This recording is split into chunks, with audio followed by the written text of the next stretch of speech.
Hi, this is Scott Garibay, and today we're going to be looking at using Vampire the Masquerade 1994 CCG Vampire Master cards as inspiration for Dungeons and Dragons NPCs.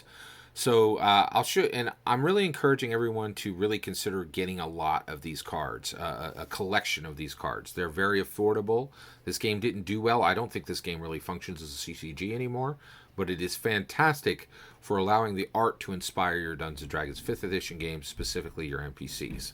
All right, so let's jump into it. So let's look at Casimir here. So Casimir here, I get an elf vibe, right? So how would I use Casimir? Well, I would use Casimir as an elf who the not who the player characters will encounter on the road, and Casimir has recently left her elvish forest, and the reason why is the area where she lived. There was a human adventurer who had come into their forest, and he was there in order to get magical water from a magical stream that was within the elves' area. Casimir encountered him and really fell in love with him, right? And he actually got the water from this elvish village, which is highly magical and actually serves as a magical spell component. He took the water, took a canteen, and left, right? But now Casimir, who is a high elf, has left her like elven town in the middle of this deep forest, and is now adventuring out specifically to encounter this fighter. And so she will ask this adventurer, and who was an adventurer, fighter adventurer, to find him, right? And so she will ask questions of the player characters. The player characters can now choose to join her and help her, because one of the things that becomes very clear is she's not wearing the right shoes, right? She did not leave her home. They can also, if they look, they'll be able to tell that she's exhausted and has not been eating right. She left with no gold, no equipment, not the right shoes. So the player characters, they just let her go on her way, or do they join her in the adventure, right? So, just looking at this awesome Ventru vampire, it gives me an idea for a story right away. Another thing why I'm sharing this with you is I think the good dungeon masters, you need to be able to build compelling stories quickly, right? And that only happens through practice, right? So, and I'm just trying to give you ideas on how to go about that approach and not to be frightened by it, to practice it and to kind of get into the mold of it. So let's talk about Florent here. So Florent is she is the wife of a merchant in a large town, not a village but a town.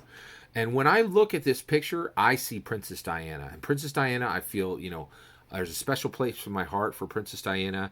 And when I think about her, I think about tragedy. She truly lived a life of tragedy. She married a man who, according to many reports, did not love her, never had any intentions of loving her. She had 2 sons with him.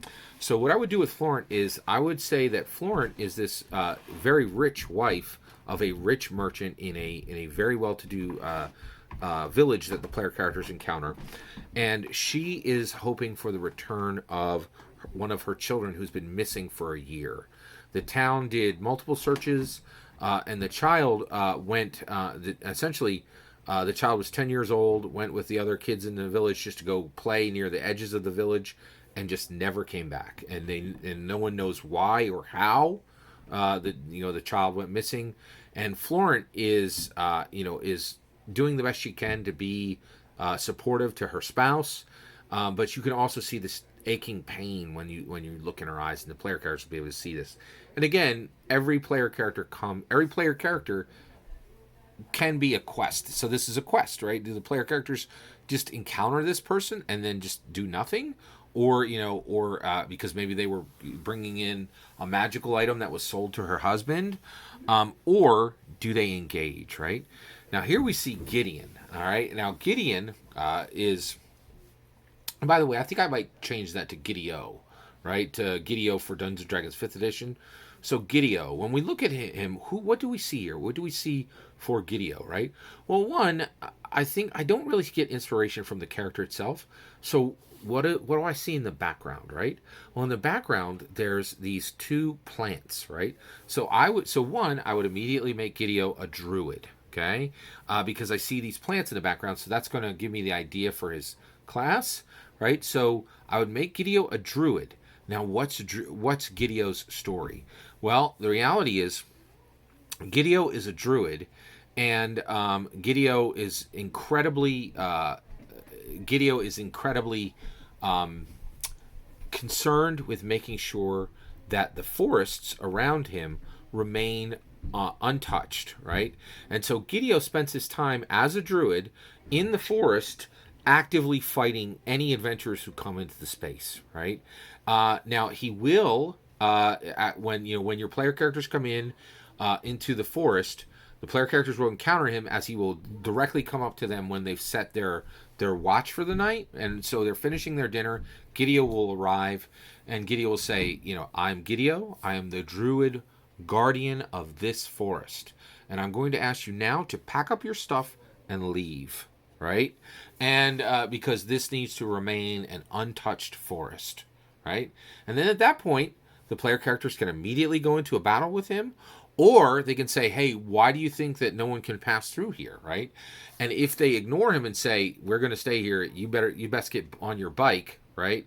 At that point, Gideo will pull back and wait for them to go deeper into the forest, and then use the terrain of the forest, right? Not an attack, but they'll use the terrain of a forest, an old deadfall, to make them fall into a pit, or to make them fall over a rocky crevice. They'll take the exact right time when when they span a line across two trees, so that they don't have to go 3 miles into the brush in the forest, and they're just going to go across a 15-foot gap.